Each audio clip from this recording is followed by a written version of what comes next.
Hello everyone, आप सभी का स्वागत है आज के इस वीडियो में। आज इस वीडियो में हम लोग बात करेंगे मैथ एंड रीजनिंग का क्वेश्चन को आप कैसे अटेम्प्ट करें।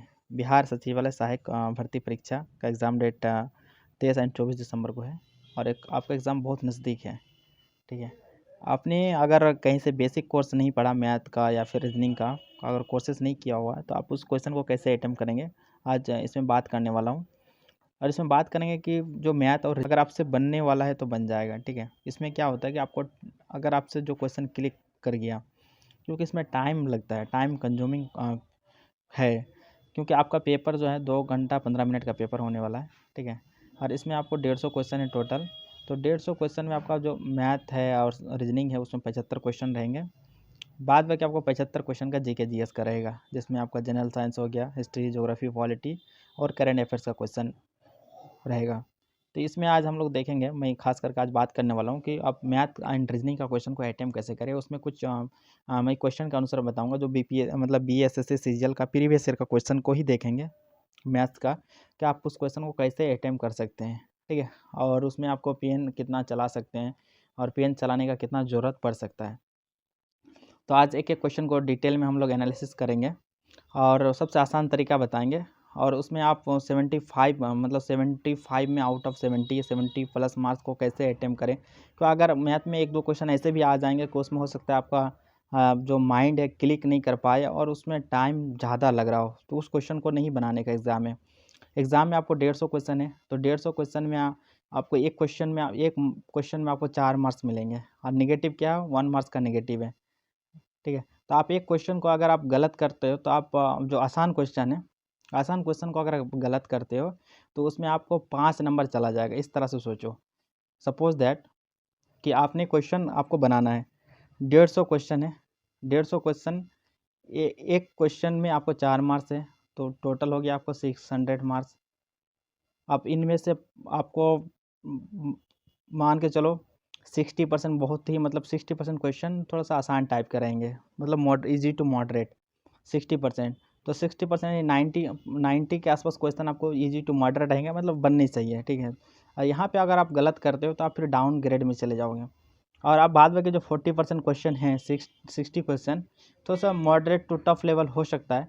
तो इसमें आपका जो अप्रोच होना चाहिए, क्योंकि इसमें निगेटिव है, तो निगेटिव को कैसे कम करें और उसके अकॉर्डिंग ही पेपर को कैसे सॉल्व करें, तो वही सब देखने वाले हैं। तो प्रीवियस ईयर का क्वेश्चन आज मैं बताने वाला हूँ मैथ एंड रीजनिंग का, तो आप उसको कैसे अटेम्प्ट कर सकते हैं। टेलीग्राम चैनल का लिंक आपको डिस्क्रिप्शन में मिल जाएगा, वहाँ से आप ज्वाइन होकर PDF ले सकते हैं।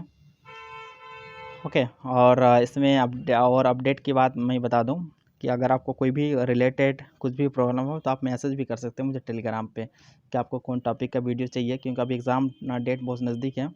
तो मैथ का तो बेसिक कोर्स अभी नहीं करा पाऊँगा, लेकिन आपको क्वेश्चन के थ्रू से कुछ कुछ क्वेश्चन को मैं आपको एज ए मतलब जो क्वेश्चन का पैटर्न है उस टाइप का क्वेश्चन पूछा जा रहा है। ठीक है, बार बार आपको देखने को मिलेगा उस टाइप का क्वेश्चन, मतलब हर पेपर में। जैसे अभी बीएसएससी सीजीएल का पेपर मतलब जो 2011 में हुआ था, 2015 में हुआ था, तीनों पेपर को मैंने एनालिसिस किया तो उसमें सेम टाइप का क्वेश्चन रिपीट भी हुआ है। तो उस क्वेश्चन को आज देखने वाला हूँ कि जो क्वेश्चन रिपीट हुआ मैथ का, उस क्वेश्चन को आप कम टाइम में कैसे उसको सॉल्व करें। राम का वजन श्याम से 25 किलोग्राम अधिक है, दोनों सम्मिलित भार 325 किलोग्राम है, तो श्याम का भार क्या होगा। तो इस क्वेश्चन का ऑप्शन आप क्या, ऑप्शन से भी आप सॉल्व कर सकते हैं।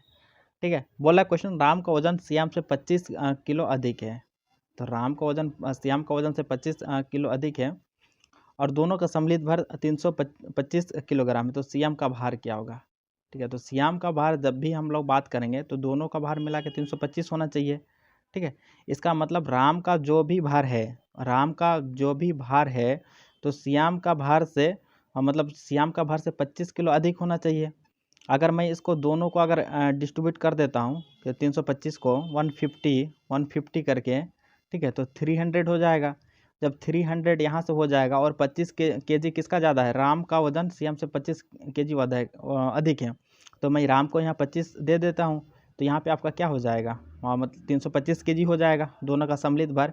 और यहाँ पे श्याम का भार क्या हो जाएगा आपका 150 केजी, और 125 यहाँ पे ज़्यादा भी है, तो यहाँ पे इसका क्वेश्चन का आंसर क्या हो जाएगा 150 केजी हो जाएगा।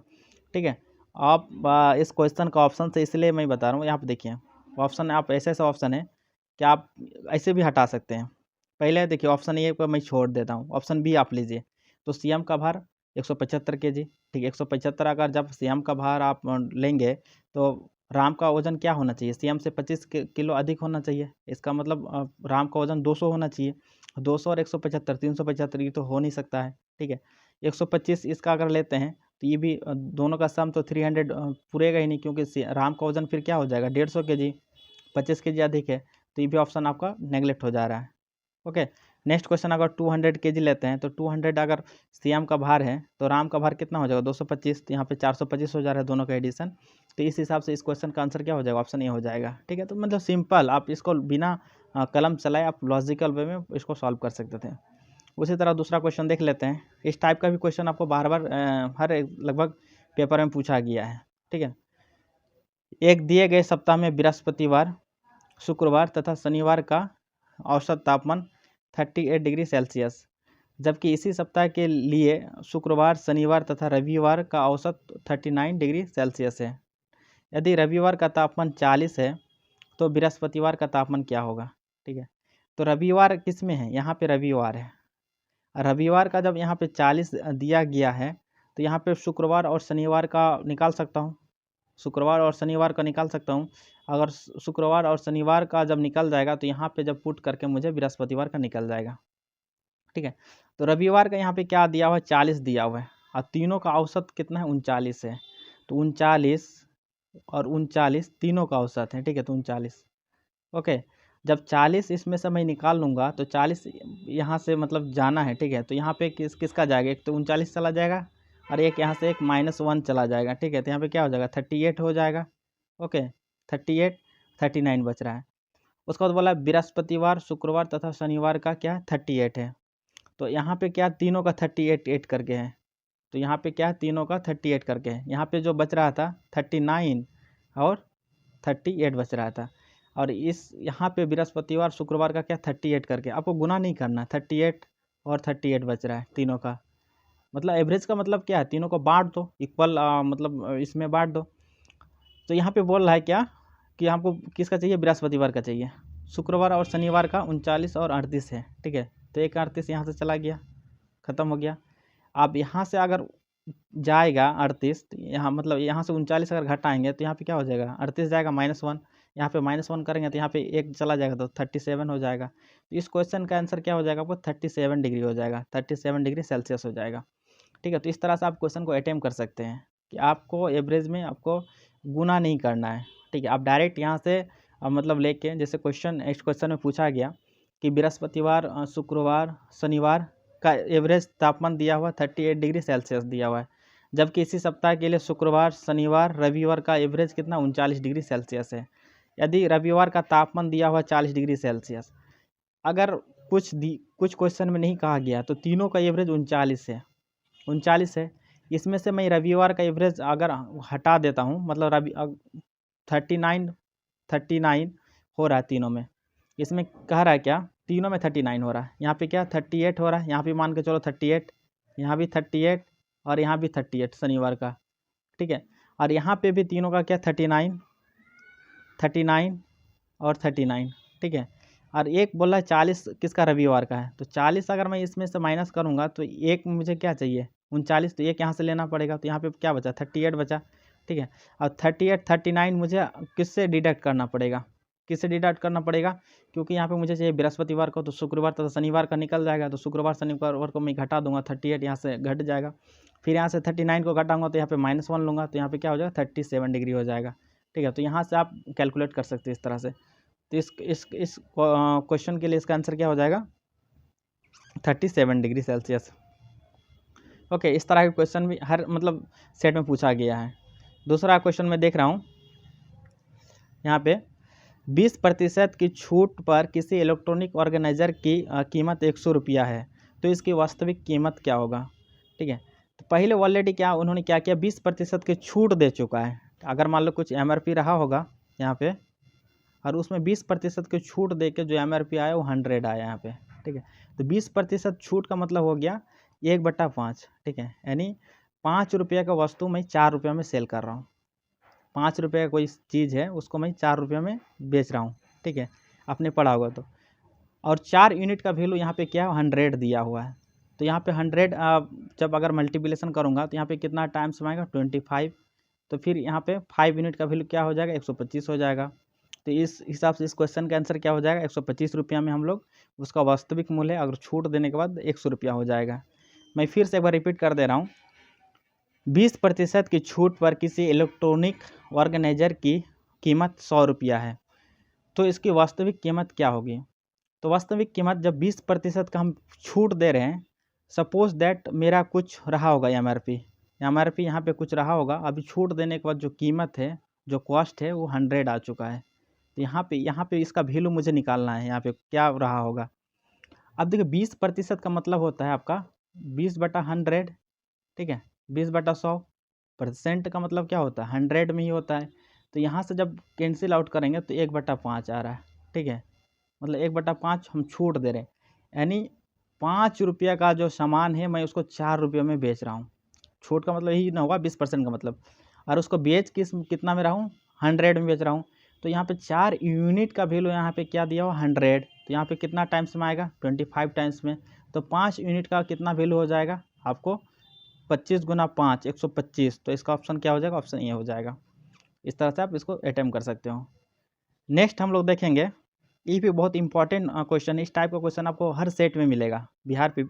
अगर BSSC सीजीएल का आपने प्रीवियस ईयर का मैथ का क्वेश्चन अगर अटेम्प्ट किया हो तो इस टाइप का क्वेश्चन आपको देखने को मिलेगा। क्वेश्चन कह रहा है कि पाइप ये टैंक को सामान्य रूप से 2 घंटे में भरता है, ठीक है, 2 घंटे में भर देता है। टैंक की ताली में छेद के कारण पाइप को टैंक भरने में 30 मिनट अधिक समय लगता है, ठीक है। अगर मान लो कोई टैंक है उसको भरने में 2 घंटा लगता है, अगर मान लो कोई टैंक है यहाँ पे उसको भरने में 2 घंटा लग रहा है और इसमें कोई छेद हो गया है, ठीक है, तो अपनी छेद हो गया तो 2 मतलब 30 मिनट ज़्यादा लग रहा है। यहाँ पे छेद हो रहा है, पानी रिसाव हो रहा है, तो 2.3 मतलब 2.5 आवर 2.5 आवर ज़्यादा लग रहा है, ठीक है। यहाँ पे अगर 2 घंटा लग रहा है टाइम और यहाँ पे छेद के कारण आधा घंटा ज़्यादा लग रहा है, तो 2.5 आवर लग रहा है, इसमें आधा घंटा ज़्यादा लग रहा है। तो फिर पूछ रहा है तो लीक के कारण टैंक को खाली होने में कितना समय लगेगा। तो इस टाइप का क्वेश्चन को सॉल्व करने के लिए आप टैंक का कुछ कैपेसिटी मान सकते हैं। तो कैपेसिटी आप मैं उसका कैपेसिटी फ्लो रेट निकाल लूँगा कि कितना कुछ मान लूँगा, ठीक है। तो इस तरह से मैं कह सकता हूँ कि इस क्वेश्चन के लिए मैं इसका कैपेसिटी रेट मान लेता हूँ क्या 160। ऐसा कैपेसिटी रेट मानूंगा क्योंकि जो 2 और 2.5 से डिविजिबल हो जाए, मतलब डिवाइड हो जाए। तो मैं मान लेता हूँ 60 भी आप मान सकते हो, ठीक है, लेकिन 1.5 है तो आप 100 भी ये कर सकते हो। तो चलो 100 मान लेता हूँ कि 100 उस टैंक का कैपेसिटी रहा। जब 100 कैपेसिटी रहा तो उसका फ्लो रेट कितना हो जाएगा, अगर 2 से मैं ये करूँगा 2 घंटा में भर देता है तो इसका मतलब 50, ठीक है, 50 यूनिट पर आवर फिल करना चाहिए, 50 यूनिट पर आवर फिल करना चाहिए।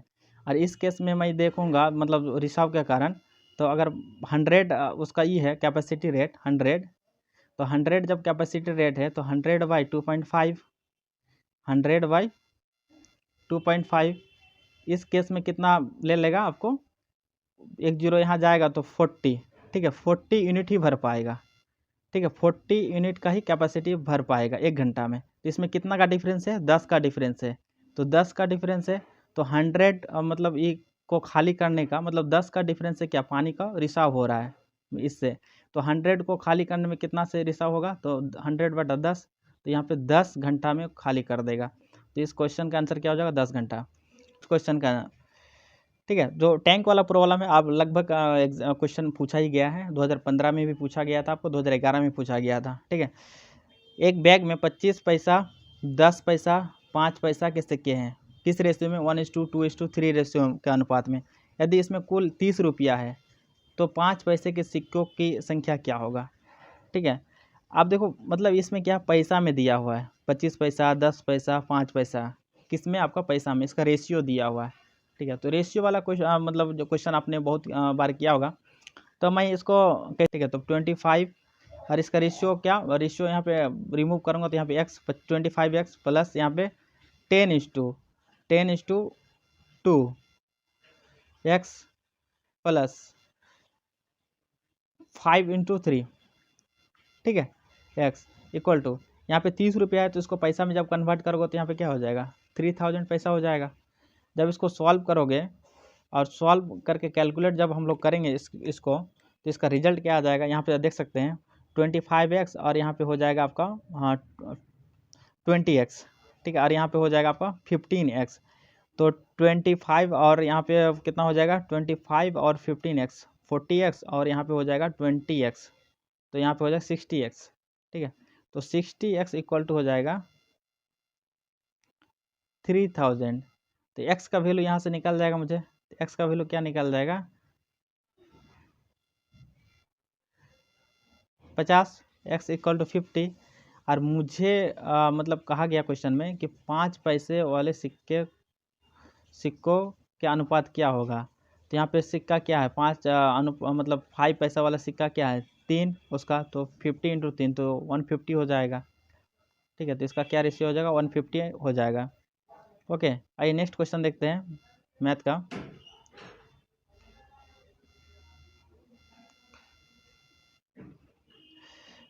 पाँच लाल, ठीक है, इस तरह का प्रोबेबिलिटी का क्वेश्चन पूछा जाता है।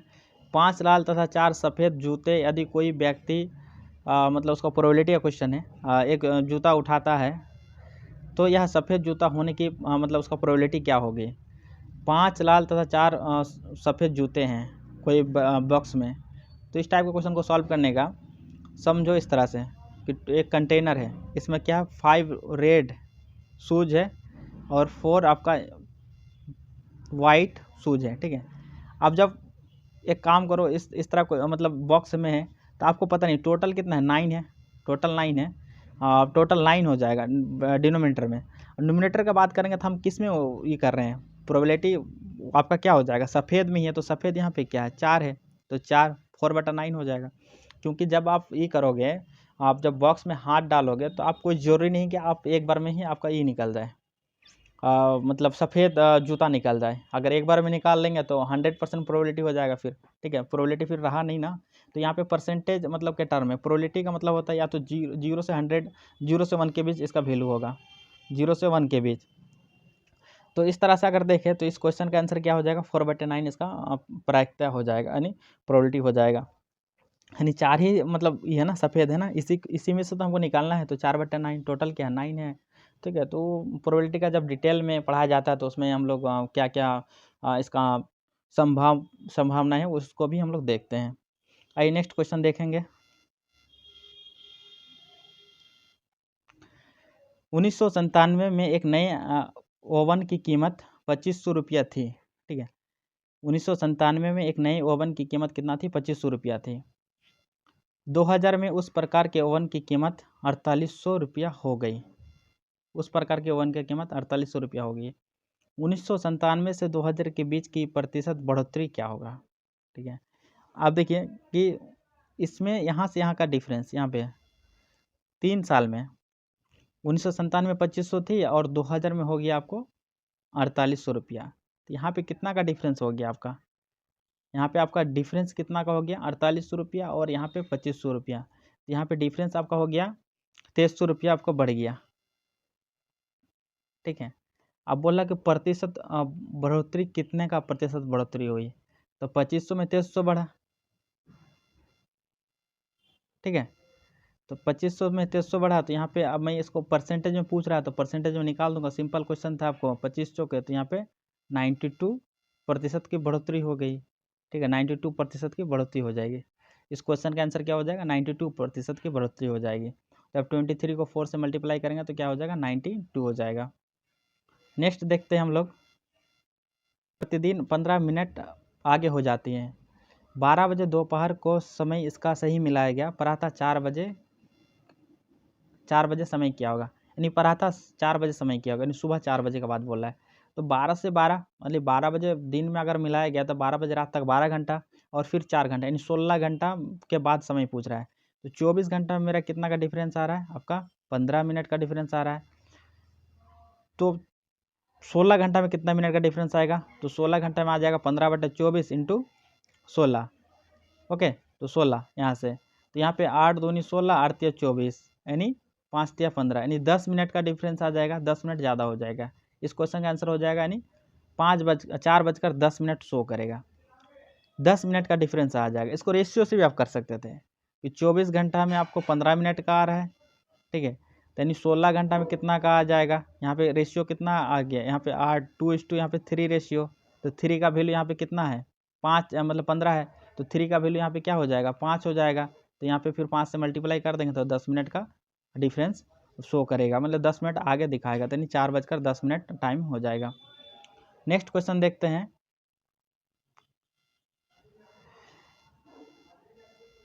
किसी क्षेत्र के 40% व्यक्ति मधुमेह से पीड़ित हैं, 25% व्यक्ति मिर्गी से पीड़ित है तथा 10% दोनों से पीड़ित हैं, तो कितने प्रतिशत लोग किसी भी बीमारी से पीड़ित नहीं हैं।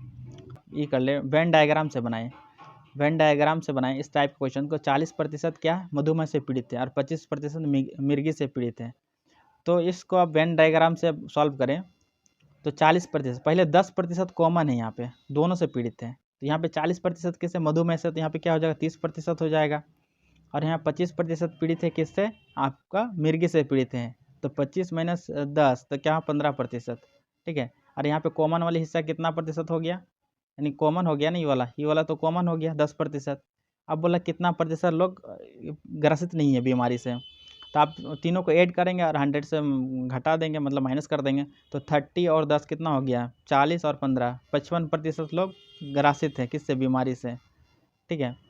या फिर इसको अगर ज़्यादा प्रैक्टिस किए रहेंगे तो 40 + 25 कितना हो गया 65 और -10, ठीक है, 10 यानी दोनों में कॉमन है, तो यानी 55% लोग ग्रसित हैं, यानी 45% लोगों को बीमारी नहीं है, 45% को बीमारी नहीं है, ठीक है।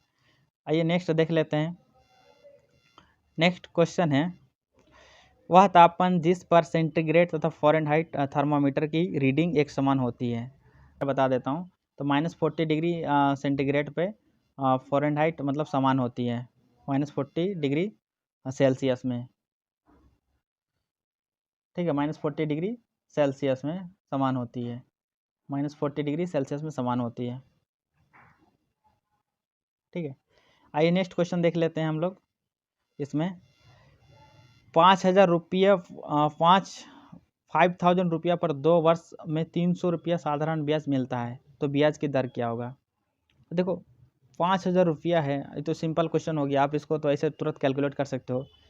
300 रुपया साधारण ब्याज मिलता है, ठीक है, तो आप साधारण ब्याज का अगर आप सिंपली अगर जाओगे तो SI = क्या होता है P/RT/100 होता है, P/RT/100 होता है, ठीक है। तो यहाँ से आपको ब्याज की दर निकाल जाएगा, रेट प्रतिशत निकाल जाएगा यहाँ से। जब रेट प्रतिशत निकालेंगे यहाँ से तो कितना हो जाएगा 300 गुना 100 मतलब 100 डिवीज़न बाई 5,000 इंटू 2। जब इसको कैलकुलेट करेंगे तो यहाँ पे कितना आ जाएगा 3% आ जाएगा, ठीक है, 3% आ जाएगा। अब इसको यहाँ से भी कैलकुलेट कर सकते थे हम लोग।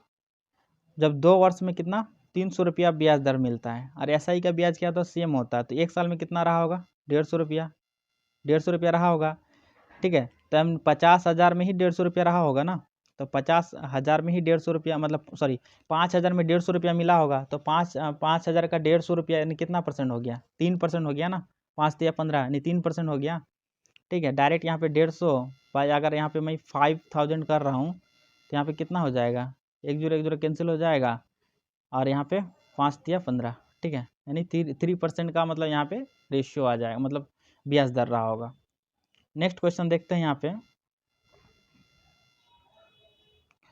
यदि 2 संख्याओं का गुणोत्तर माध्य 8 है, ठीक है, यानी गुणोत्तर माध्य दिया हुआ है, कोई 2 संख्या है 8 है तथा हरात्मक का माध्य 6.4 है, तो संख्या क्या होगा, ठीक है। तो गुणोत्तर माध्य दिया हुआ है कोई 2 संख्या का, जैसे संख्या अगर मैं लिख रहा हूँ ना, तो संख्या अगर A B और C, ठीक है, तो अगर यहाँ पे B का गुणोत्तर माध्य निकालूंगा तो यहाँ पे क्या हो जाता है यहाँ पे AC, ठीक है, यानी B² AC, तो यहाँ रूट के अंदर दिया हुआ 8, ठीक है। तो हमको संख्या चाहिए क्या, मतलब A और C का संख्या वैल्यू चाहिए, तो यहाँ पे संख्या क्या क्या हो सकता है, तो आप यहाँ पे देख सकते हैं संख्या, मतलब 8 तो नहीं होगा ना, 8 तो नहीं होगा, क्योंकि यहाँ पे बी हमको क्या चाहिए, 8 दिया हुआ है, यहाँ पे मुझे 8 दिया हुआ है।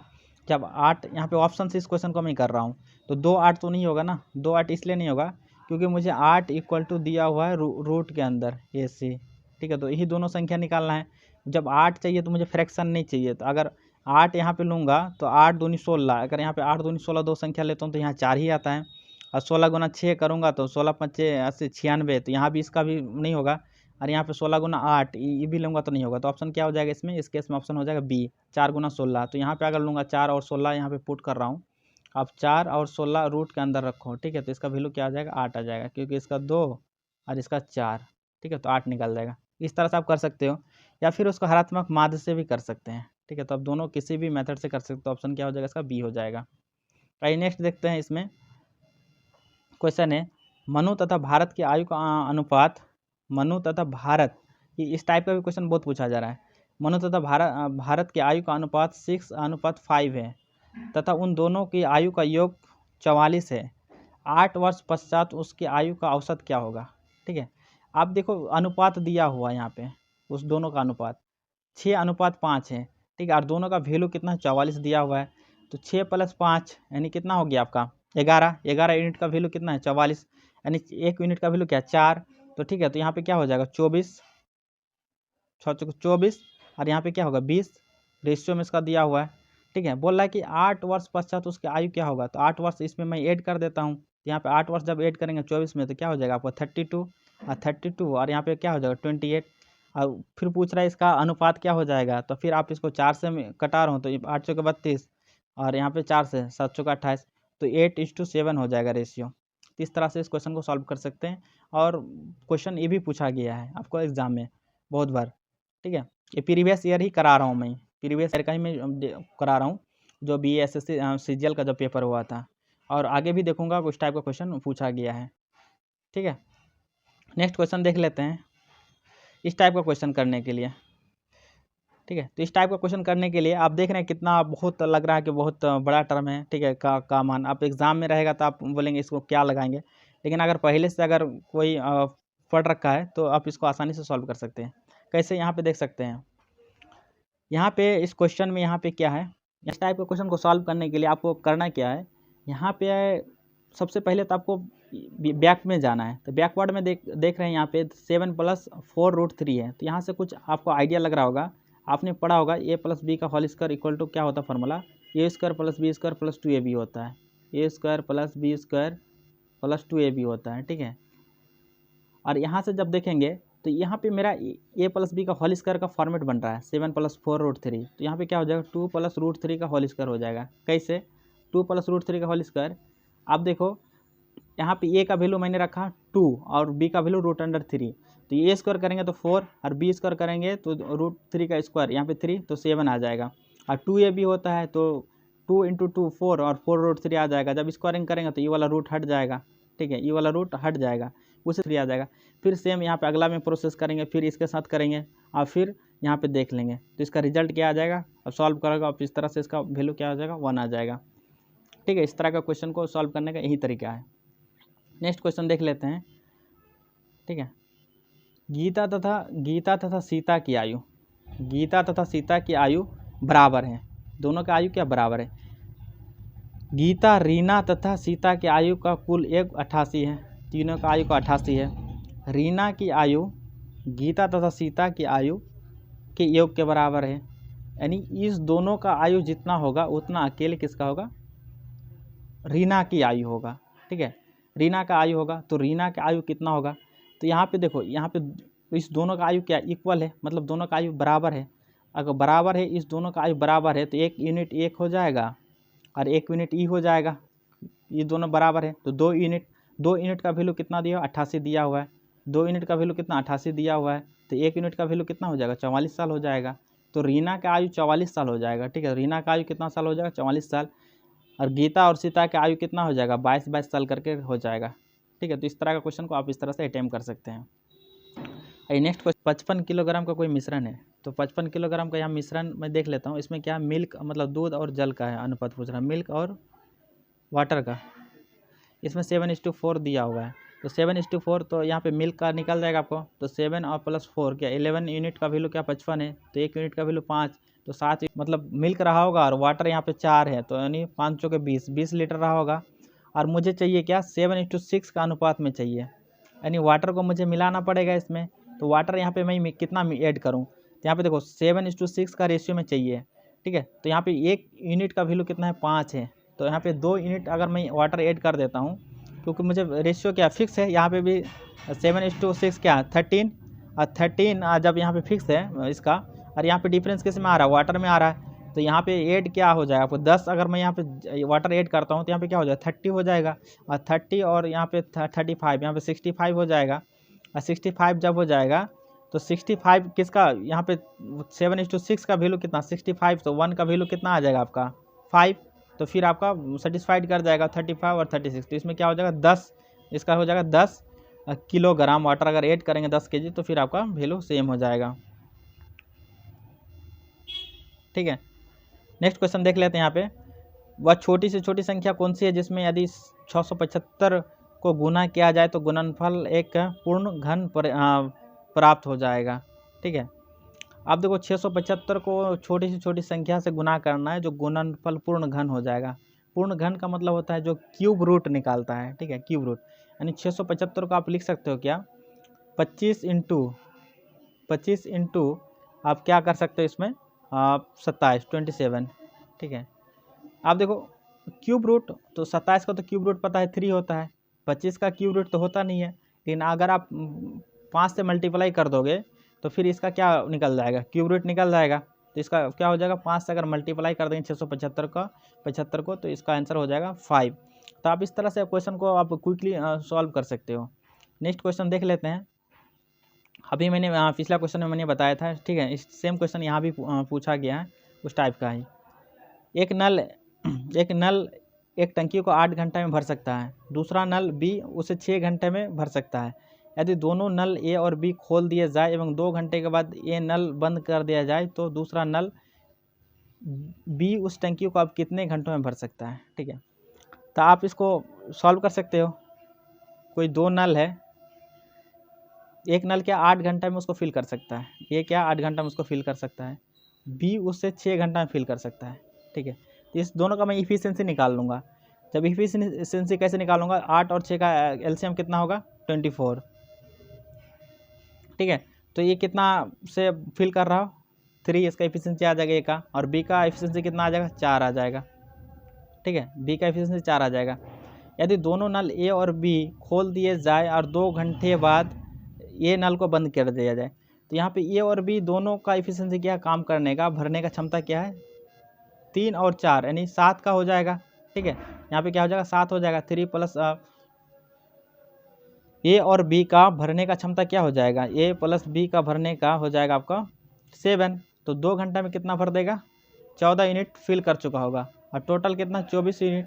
तो 24 माइनस 14, तो यहाँ पे कितना हो जाएगा 10 यूनिट बचेगा, और 10 क्या करेगा अकेला बी फिल करेगा। तो बी का इफिशिएंसी कितना निकाला था 4 निकाले थे, तो 4 तो 10/4, तो यहाँ पे 2.1/2 में फिल कर देगा, ठीक है, 2.1/2 में फिल कर देगा। क्योंकि यहाँ पे अगर जब मैं लिखूंगा तो यहाँ पे 5/2 हो जाएगा, 5/2 का आप लिख सकते हो 2.1/2, डायरेक्ट मैंने लिख दिया, तो ऑप्शन क्या हो जाएगा डी हो जाएगा। उसको उसके क्रम के अनुसार मतलब व्यवस्थित कीजिए, मतलब डिक्शनरी के अकॉर्डिंग, ठीक है।